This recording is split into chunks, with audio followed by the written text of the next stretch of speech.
सोमवार अगर शांति का प्रतीक है, सोमवार अगर परिवर्तन का प्रतीक है, सोमवार अगर सुख दुख का प्रतीक है, तो मंगल किसका प्रतीक है?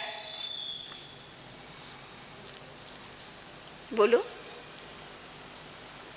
सज्जन राज साहब कहेंगे, महाराज साहब मंगलवार के दिन मैं कहाँ नहीं था, मैं राजस्थान था। मंगल पुरुषार्थ का प्रतीक है, अक्रमण्यता का प्रतीक है, कर्मवीर का प्रतीक है, शक्ति, ऊर्जा, साहस, इसका प्रतीक कौन है? मंगल है। और बुधवार बुद्धि, गति और यात्रा, तीन चीजों का प्रतीक है। गुरुवार सत्ता, आधिपत्य और वाणी, वर्चस्व, ओजस्वी तेजस्वी वाणी, इसका गुरु प्रतीक है। शुक्रवार प्रेम ले लो और प्रेम दे दो, वह प्रेम और प्यार का प्रतीक है। तो शनिवार किसका प्रतीक है? धैर्य, स्थिरता और गंभीरता। वैसे अगर शनि का नाम भी लिया जाए तो लोगों में एक दहशत, एक टेंशन आता है। मान लीजिए फॉर एग्जाम्पल, आप किसी ज्योतिष के पास गए और ज्योतिष ने आपको कह दिया आपको शनि की 7.5 लगी हुई है, या आपको शनि की 7.5 आने वाली है, या आपको ढैया लगने वाला है, या आपको पनौती लगने वाली है, या शनि आपका वक्री है, शनि आपका नीच का है। बोलो कैसा लगेगा? अच्छा लगेगा आपको सुन के? टेंशन आएगा। क्यों? शनि का नाम लेते ही, 7.5 का नाम सुनते ही व्यक्ति एक डर जाता है, व्यक्ति एक भयभीत हो जाता है। और ज्योतिष बराबर निशाना तीर पर लगाता है, सही निशाना पर तीर छोड़ता है कि इसको शनि की 7.5 बोल दी, यह मेरे से क्या करवाएगा? पूजा, होम, हवन, मुझे बेनिफिट होगा। एक बात हमेशा याद रखना, शनि सभी के लिए बुरा नहीं है। शनि की 7.5 आपको संपत्ति भी दिला सकती है। शनि आपको विपत्ति से भी बाहर निकाल सकता है। शनि आपको दुखों से मुक्ति भी दिला सकता है। लेकिन हमारी एक सोच सकारात्मक नहीं है, एक शनि के लिए नकारात्मक सोच हो गई कि शनि खराब है, शनि अच्छे के लिए अच्छा है और बुरे के लिए बुरा है। शनि क्रूर जरूर है, लेकिन सभी के लिए क्रूर नहीं है। अच्छे के लिए अच्छा है और बुरे के लिए बुरा है। भाग्य को बनाने वाले कर्म होते हैं। कर्म किसको बनाते हैं? हमारे भाग्य को बनाते हैं। कर्म अगर तुमने अच्छे किए हैं तो भाग्य तुम्हें फल अच्छा देगा। कर्म तुमने अगर अच्छे किए हैं तो शनि आपको सुख देगा, और कर्म अगर हमने बुरे किए हैं तो शनि क्या देगा? दुख देगा। इस हाथ ले लो, इस हाथ दे दो। जैसा तुमने किया है वैसा ही नेचर का नियम है, निसर्ग का नियम है। आप जो दोगे पलटकर, गाली दोगे तो गाली मिलेगी, नफरत दोगे तो नफरत मिलेगी, और प्यार दोगे तो प्यार मिलेगा। जैसा तुमने दिया है वैसा ही तुम्हें मिलने वाला है। शनि के लिए एक शब्द आता है कि शनि एक न्यायाधीश है, शनि एक जज है। कभी आप कोर्ट में गए हो, कोर्ट के अंदर एक मूर्ति अगर आपने देखी हो, आँखों पर एक पट्टी बंधी हुई होती है और हाथ में उसके क्या होता है, तराजू होता है। इसका प्रतीक क्या है?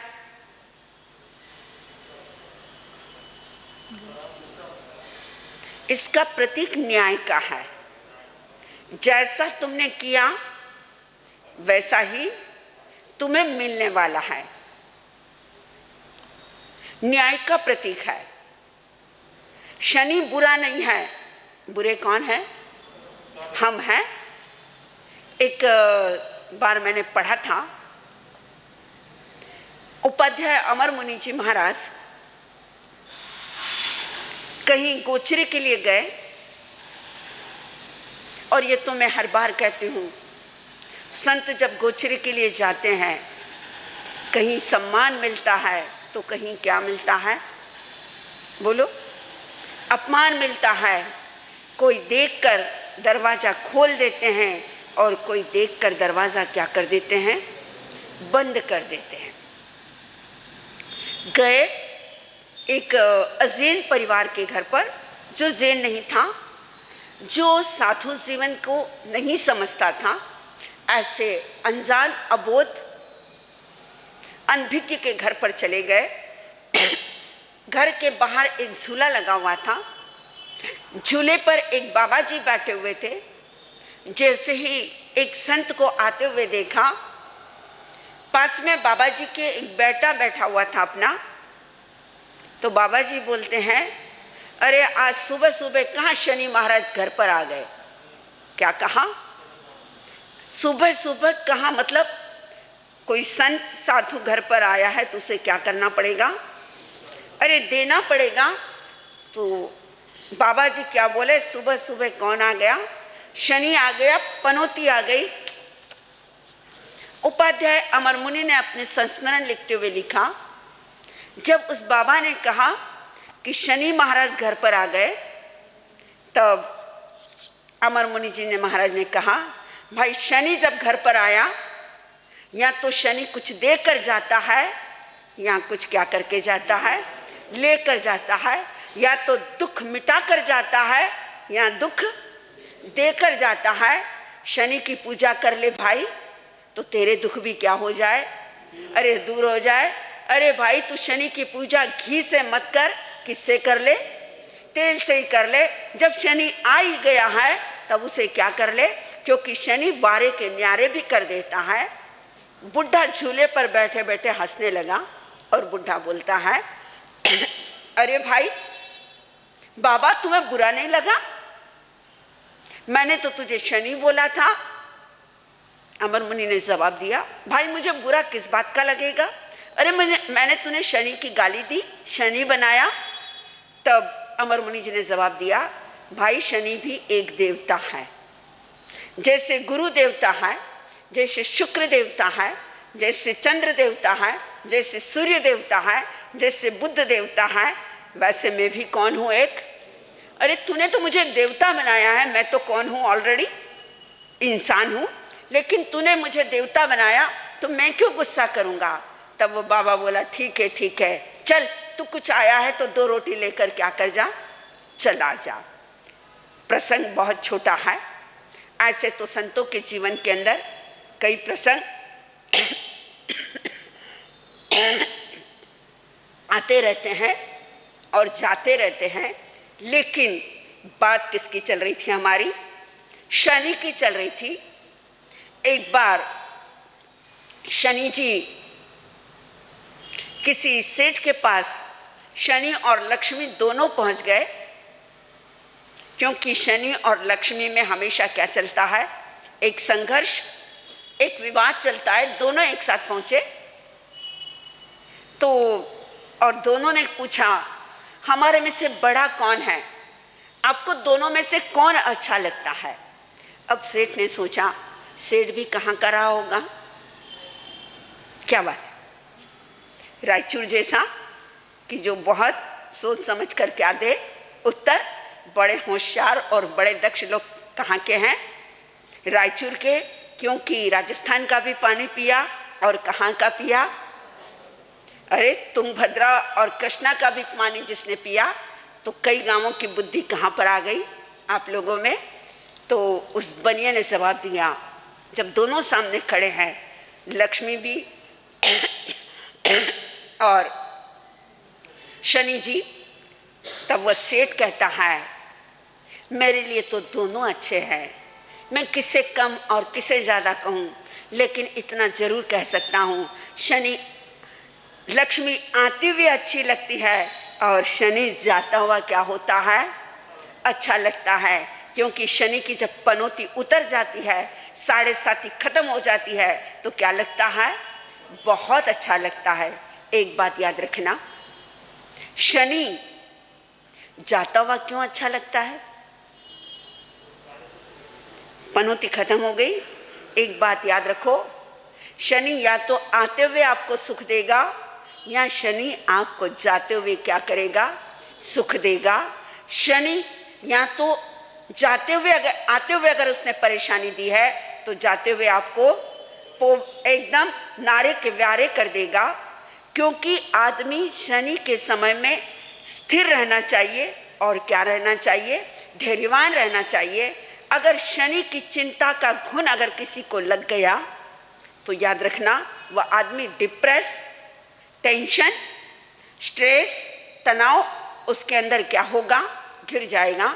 जब टेंशन बढ़ता है तो हाई बीपी और हाई अटैक, और आगे का जवाब मिल रहा है इधर से कि हाई शुगर। किसके कारण मिलता है? चिंता के कारण, टेंशन के कारण। ऐसा टेंशन कौन देता है? शनि देता है। एक इतिहास का, राजा विक्रमादित्य के जीवन का एक उदाहरण है जो शनि से काफी संबंधित है कि शनि क्या करता है और शनि कैसा नाच नचाता है। एक बार की घटना कि 9 ग्रह एक साथ बैठे हुए थे और 9 ग्रहों के अंदर एक विवाद छिड़ गया। और विवाद किसमें नहीं होता है? जब बहुत सारे बुद्धिमान लोग एक साथ इकट्ठे हो जाए तो क्या हो जाता है? विवाद होता है। और लोग तो आजकल इतने समझदार हो गए, इतने होशियार हो गए, लोग क्या करते हैं? 9 ग्रहों की अंगूठी एक साथ बनवाते हैं और क्या कर लेते हैं? पहन लेते हैं। याद रखना, 9 ग्रहों की अंगूठी गलती से भी क्या मत करना, एक साथ मत पहनना। 9 प्रधानमंत्रियों को, 9 राष्ट्रपतियों को, 9 देशों के व्यक्तियों को एक साथ अगर रख दिया जाए तो बोलो क्या होगा? आपस के अंदर एक संघर्ष, एक टकराहट हो जाएगी। लेकिन लोग शौक से, या कोई ज्योतिष मिल जाता है तो क्या कर लेते हैं? पहन लेते हैं। ऐसे ही 9 ग्रह एक साथ इकट्ठे हुए। सूर्य बोला मैं बड़ा, क्योंकि मैं नहीं आता तब तक सूर्य उदय नहीं होता। तो चंद्र बोला मैं बड़ा, जब तक मैं नहीं आता तो दुनिया को शीतलता नहीं मिलती। बुद्ध बोला अरे वाह, तुम दोनों आ जाओगे और बुद्धि नहीं होगी तो उस दिन का क्या फायदा और उस रात का क्या फायदा? क्योंकि मैं बुद्धि देता हूँ, मैं गति देता हूँ, मैं स्मृति देता हूँ। अरे जिसमें बुद्धि नहीं है वह तो पशु है, वह तो मूर्ख है, वह तो बेकार है। जब गुरु बोला अरे सबसे बड़ा तो मैं सब में क्या हूँ? गुरु हूँ, मैं तो वाणी का कारक हूँ। मेरे बोलने से संघर्ष खत्म भी होते हैं और मेरे बोलने से युद्ध भी होते हैं। शुक्र बोला प्रेम और प्यार का पाठ पढ़ाने वाला तो मैं हूँ। दुनिया के सारे रिश्ते मेरे से बनते हैं, सब कुछ मेरा है। शनि बोला अगर मैं चला गया तो लोग सबको भूल जाएंगे और याद किसे करेंगे? अरे मुझे करेंगे। राहु और केतु बोले अगर हम दोनों आ गए तो याद रखना सबका तहस नहस हो जाएगा, क्योंकि हम दो के बीच में सारे ग्रह कैद हो जाते हैं। हम अगर आमने सामने आए तो पूरा काल सर्प योग बन जाता है। अभी सभी आपस में टकरा रहे, तो ब्रह्मा जी के पास गए कि आप न्याय कर दो, बड़ा कौन। ब्रह्मा जी ने सोचा मैं इनसे कहाँ टकराट लूँ, किसे बड़ा और छोटा कहूँ। एक काम करो, आप विष्णु जी के पास चले जाओ। विष्णु के पास गए, विष्णु बोले अरे मैं क्या इसका निर्णय दूँ, इसका निर्णय तो राजा विक्रमादित्य दे देगा, जो आज सबसे बड़ा क्या है, न्यायप्रिय राजा है, हर बात जो सोच समझ और बोधपूर्वक करता है। तुम सब कहाँ चले जाओ, वहाँ चले जाओ। अब वहाँ पर जब 9 ग्रह एक साथ पहुँचे, राजा विक्रमादित्य सोचता है इनका न्याय कैसे किया जाए। उसने सबके अपने अपने क्या बना दिए, धातुओं के आसन बना दिए। बुद्धिमान था तो सबसे पहला नंबर लगा सूर्य का, धातु के हिसाब से, क्योंकि उसका सोने का आसन बना। और धीरे धीरे लास्ट आसन शनि देवता का आया, जो किसका था, शनि का धातु कौन सा है, लोहा है। कई बार आप देखते हैं कि लोग शनि की क्या पहनते हैं, अंगूठी पहनते हैं, घोड़े की नाल की बनी हुई अंगूठी पहनते हैं। लेकिन एक बात याद रखना, हर व्यक्ति के लिए वह अंगूठी जिसका शनि नक्षत्र के अंदर जिसका जन्म हुआ हो, उसी व्यक्ति के लिए घोड़े की नाल और घोड़े की नाल की बनी हुई अंगूठी क्या करती है, इफेक्ट करती है। लेकिन हम तो कभी भी मार्केट में गए, घोड़े की नाल मिल गई, हमने क्या कर दिया, लगा दिया। घोड़े की नाल अगर पुष्य नक्षत्र के दिन मिलती है और आपका जन्म भी अगर पुष्य नक्षत्र के दिन हुआ है, तो आपको वह नाल क्या है, इफेक्टिव करती है। लेकिन याद रखना, शनिवार के दिन अगर आप नाल लेकर भी आ गए, आपका जन्म भी पुष्य नक्षत्र का है, या मान लीजिए आपका जन्म भी शनिवार और अमावस्या का है, और आप नाल लेकर आ गए शनिवार के दिन और आपने अपने घर पर नाल लगा दी या आपने उसकी अंगूठी पहन ली, याद रखना आपको कोई भी रिजल्ट पॉजिटिव नहीं मिलेगा, आपको रिजल्ट नेगेटिव मिलेगा। उसका कारण शनि के दिन लोहा खरीदना नहीं और शनि के दिन लोहा क्या करना नहीं, बेचना नहीं। गलती से भी शनिवार के दिन लोहे को क्या मत करना, मत लेना। अगर आपका लोहे का व्यापार भी है तब भी शनिवार के दिन क्या मत करना, लोहा खरीदना मत। अगर शनिवार के दिन अगर आपने गाड़ी खरीद ली, जो गाड़ियाँ किससे बनती है, लोहे से बनती है, अगर वह गाड़ी आपने खरीदी तो भी आपको प्रॉब्लम क्या होंगे, क्रिएट हो जाएंगे। लोग कितने होशियार हो गए, शनिवार के दिन जाते हैं, शनि मंदिर के अंदर जाते हैं, हनुमान जी के मंदिर पर जाते हैं और शनि जी को क्या चढ़ाते हैं, तेल। क्यों चढ़ाते हो तेल, कि आपकी ग्रह दशाओं क्या हो जाए। शायद रायचूर वालों से तो मैं अपेक्षा नहीं रखती हूँ कि आप शनि मंदिर में जाते होंगे, लेकिन कई लोग शनिवार के दिन शनि मंदिर के अंदर जाते हैं, वहीं से तेल खरीदेंगे और वहीं पर तेल चढ़ाएंगे। चढ़ाना ये आपकी अपनी मर्जी, लेकिन आपके समयकत्व में क्या लगता है, दोष लगता है। लेकिन एक बात ज़रूर याद रखना, अगर शनिवार के दिन जैसा लोहा खरीदना निषेध है, वैसे शनिवार के दिन तेल खरीदना भी क्या है, निषेध है। शनिवार के दिन आप न तो मंदिर में जाकर तेल खरीदे और न ही अपने घर के लिए भी क्या मत खरीदना, तेल मत खरीदना। क्योंकि शनिवार के दिन अगर आपने तेल खरीदा, शनिवार के दिन अगर आपने लोहा खरीदा, तो आप अपने ही जीवन के अंदर दुख, दारिद्र, परेशानी, संघर्ष, विपत्तियों को इन्विटेशन दे रहे हो, आमंत्रण दे रहे हो। और फिर आप पूजा करते हो, फिर आप पाठ करते हो, फिर आप जप करते हो, फिर आप साधना करते हो, तो उसका आपको क्या नहीं मिलेगा, इफेक्ट नहीं मिलेगा। तो बात हम किसकी कर रहे थे, विक्रमादित्य की। सबके आसन लगाए, लास्ट आसन किसका था, शनि जी का। और शनि जी का लास्ट आसन जब लगा हुआ तब विक्रमादित्य ने कहा जो जिस क्रम से बैठा है वह सबसे बड़ा और जो लास्ट में बैठा है वह सबसे छोटा। किसने जवाब दिया? ये विक्रमादित्य ने। अब गुस्सा किसे आया? शनि तो आखिर शनि, वह कब अपना क्रोध पी सकता है? क्रोध ऐसा आया एक दूध के उबाल की तरह। विक्रमादित्य, इस सभा के अंदर तूने मेरा अपमान किया, याद रखना मैं अपने अपमान का क्या लूंगा? बदला लूंगा। आखिर मैं जो शनि ठहरा। विक्रमादित्य ने कहा अरे तू क्या मेरा अपमान का बदला लेगा? तू मेरा बाल भी बांका नहीं कर सकता। शनि ने कहा ये भूल जा विक्रमादित्य कि मैं तेरा बाल बांका नहीं कर सकता, मैं सब कुछ कर सकता हूँ। ठीक है मैं भी देख लूँगा। उसने कहा ठीक है मैं भी क्या कर लूँगा? देख लूँगा। शनि अपने स्थान पर गया, रवि अपने स्थान पर गया, सारे ग्रह अपने अपने जगह पर चले गए।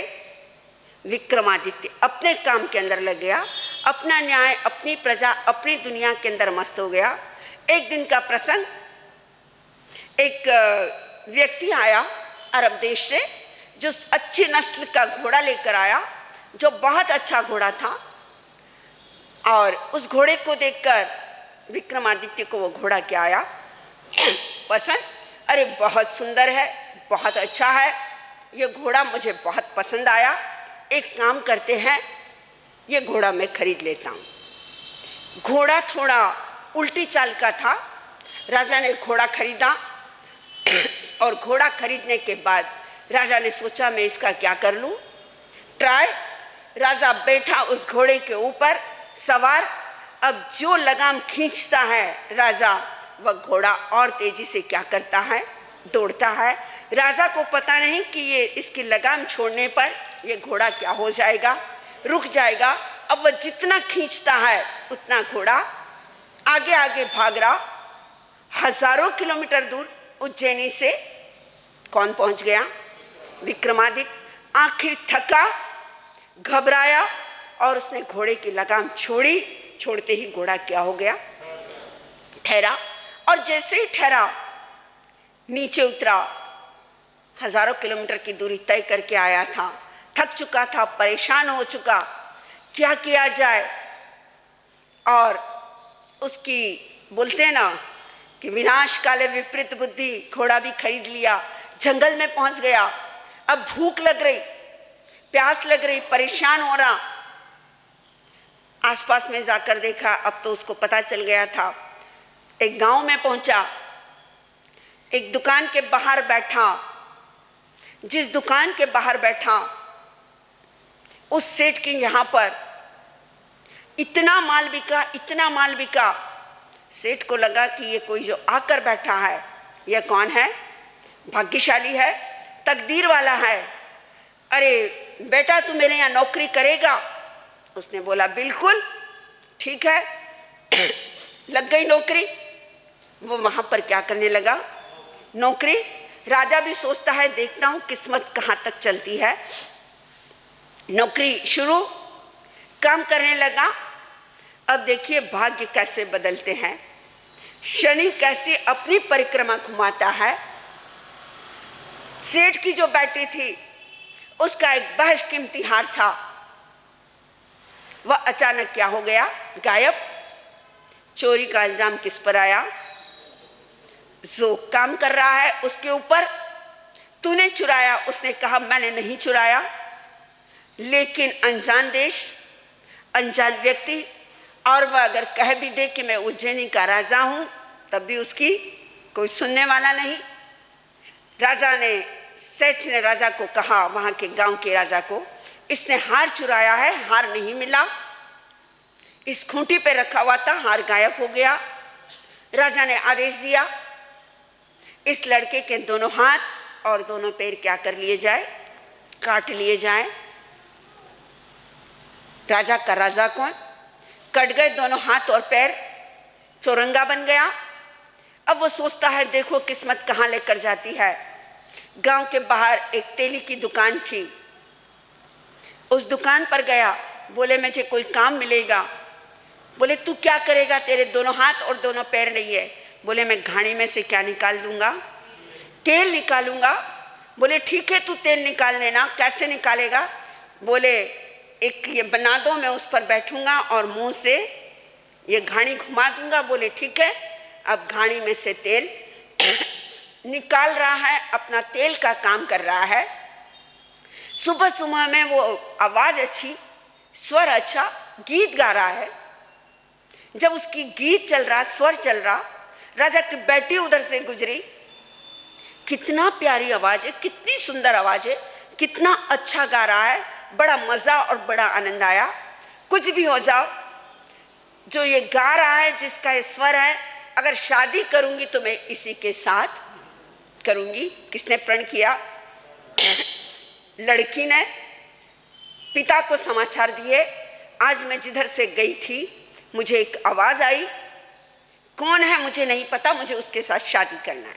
राजा ने पता लगाया कि गाने वाला वह व्यक्ति है जिसके दोनों हाथ और दोनों पैर नहीं है। राजा ने कहा बेटा तो उसके साथ शादी करके क्या करेगी, वह तो चोरंगा है, उसके दोनों हाथ और पैर नहीं है। कुछ भी हो जाए पिताजी, मैं तो उसी के साथ शादी करूंगी। क्योंकि कहा जाता है राजहट, बालहट, योगी हट और स्त्री हट, नारी की हट थी। तय कर लिया कि मुझे उसके साथ शादी करना है। इतिहास गवाह देता है कि शादी की तैयारी हुई, उस चौरंगे को लाकर फेरे पर बिठाया। 7.5 साल पूरे हुए थे। उसी समय सामने शनि जी आकर प्रकट हुए। राजा विक्रमादित्य, मैं जा रहा हूँ, तूने कहा था शनि कुछ भी नहीं बिगाड़ सकता है, शनि मेरा कुछ नहीं कर सकता है। देख कहाँ तेरी उज्जैनी और कहाँ ये, तेरे हाथ भी कट गए, दोनों पैर भी कट गए, और घानी का तेरे को क्या निकालना पड़ा, तेल निकालना पड़ा। ये किसका चमत्कार था? शनि का चमत्कार था। लेकिन मेरे 7.5 साल पूरे हुए, अब मैं जा रहा हूँ। देखते ही देखते राजा विक्रमादित्य क्या आ गया, अपनी पूर्ववत दशा के अंदर आ गया और उस सेठ का हार भी मिल गया। वह सेठ माफी मांगता है और उस समय राजा कहता है मैं कौन हूँ? अरे मैं विक्रमादित्य हूँ। सेठ कहता है अरे तुमने पहले क्यों नहीं कहा?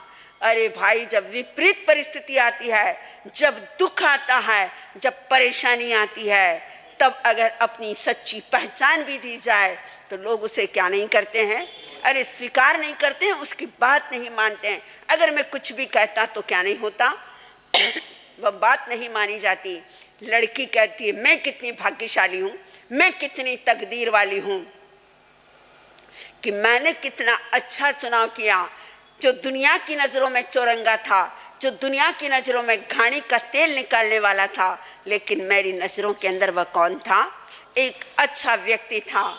इतिहास कहता है उसकी शादी हुई और विक्रमादित्य उज्जैन पहुंचा, लेकिन उसने ये कहा शनि एक न्यायाधीश है और शनि की जब भी दशा आती है, शनि का क्या मत करो, अवहेलना मत करो, लेकिन जैसा तुम कर्म करोगे फल वैसा कौन देगा? शनि ग्रह देगा।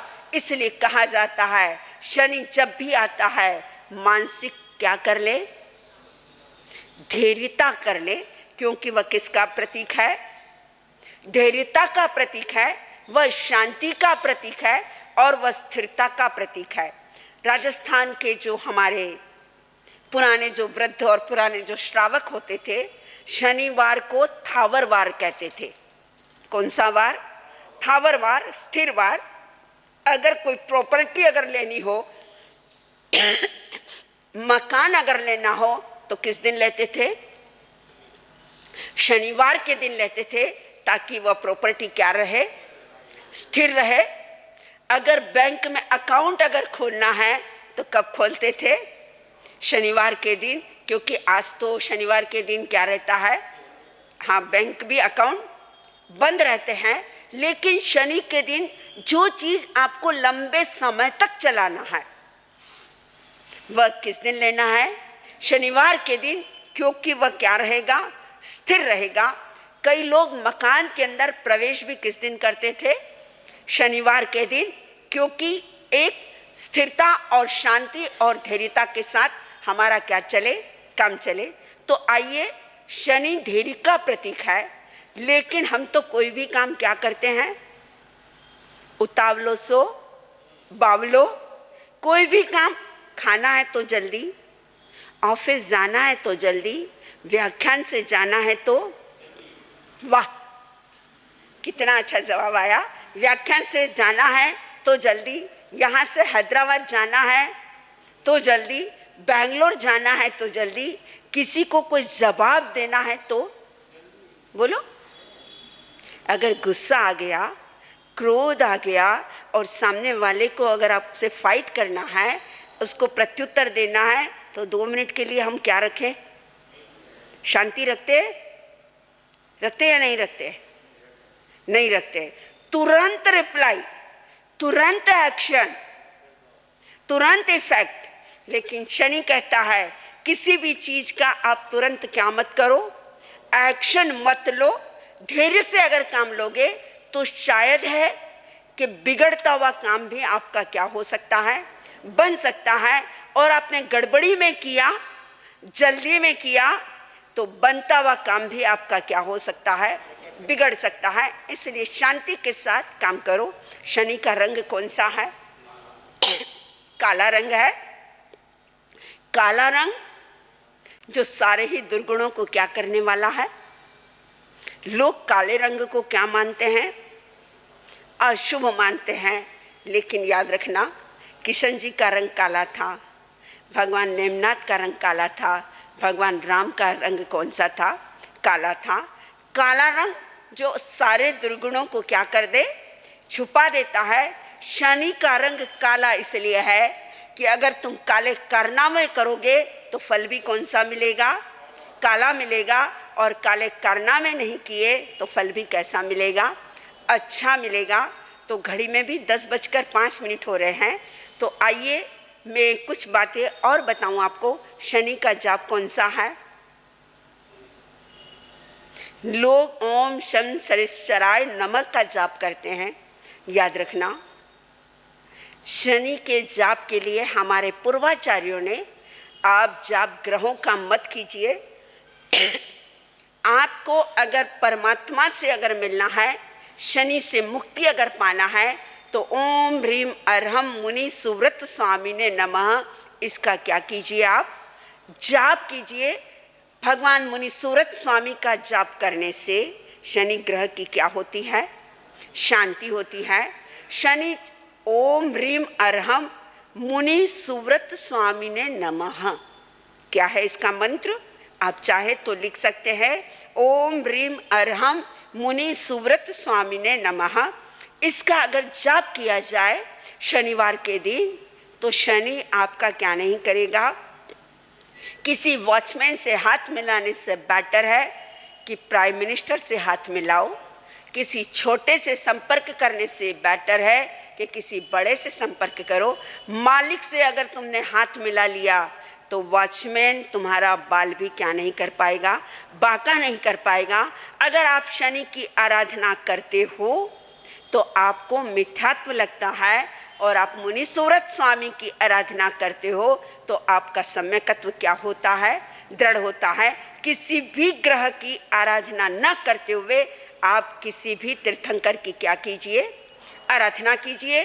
चाहे वह चंदा प्रभु हो, चाहे वासुपूज्य हो, चाहे विमलनाथ हो, चाहे आदिनाथ हो, चाहे सुविधिनाथ हो, और आज कौन है, मुनि सुव्रत स्वामी।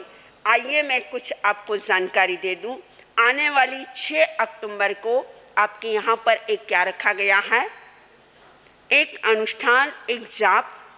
जाप रखने का उद्देश्य, जाप कराने का उद्देश्य, कोई मंगलमय अनुष्ठान कराने का उद्देश्य किसी भी तीर्थंकर का ही आपसे क्या करवाया जाता है, अनुष्ठान करवाया जाता है। और तीर्थंकर का अनुष्ठान करते करते उत्कृष्ट रसायन आए तो व्यक्ति क्या बांधता है, तीर्थंकर गोत्र बांधता है।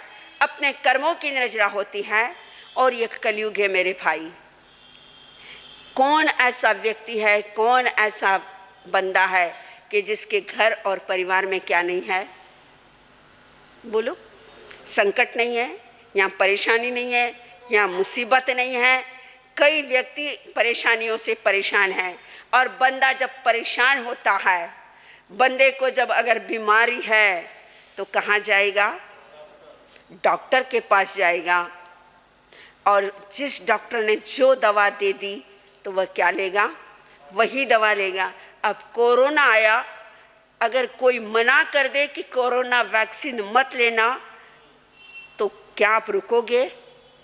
बोलो, नई बीमारी नया वैक्सीन, नई बीमारी में पुराना वैक्सीन काम आएगा?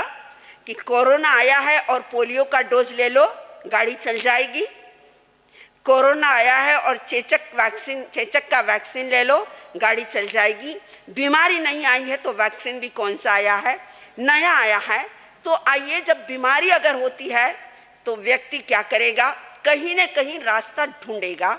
मैं चाहती हूँ हमारे श्रावकों का, क्यों किसी ज्योतिष के पास जाए, क्यों किसी मंत्रवादी के पास जाए, क्यों किसी तंत्रवादी के पास जाए?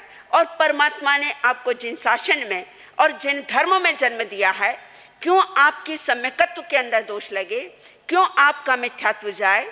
आप सिर्फ भगवान अरिष्टनेमी का और भगवान पार्श्वनाथ का अनुष्ठान करो, जिससे आने वाली प्रॉब्लम, आपके जीवन में चलने वाला चक्रव्यूह, आपके जीवन में चलने वाली परेशानियां क्या हो जाए। दूर तो मैं नहीं कर सकती, वह तो आपका तकदीर और आपका भाग्य है। कोई किसी का तकदीर और भाग्य नहीं बदल सकता, नियति नहीं बदल सकता, लेकिन आपका पुरुषार्थ में मैं निमित्त क्या हो सकती हूँ?